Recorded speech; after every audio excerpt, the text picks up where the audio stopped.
ये हमारे दोस्त हैं, अभी मछलियाँ पकड़ रहे हैं दरिया कुमराट में। ये आपको नज़र आ रहे हैं।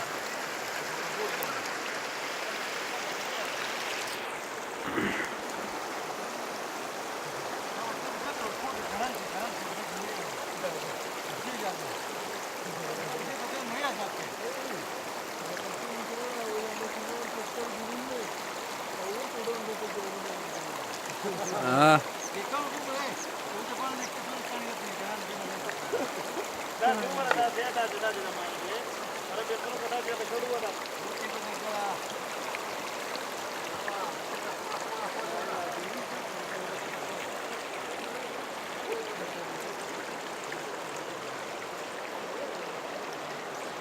ये जनाब आपको जो नज़र आ रहे हैं, ये आलू के बागात हैं। यहाँ पर ये कालामी आलू होते हैं।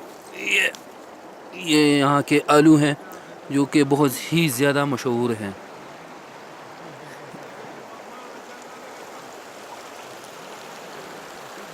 यहाँ पर ये जंगलात, पहाड़, ये सब चीज़ें, बहुत ही खूबसूरत सुबह है। हमारे दोस्त अभी मछलियाँ पकड़ रहे हैं, ट्राउट।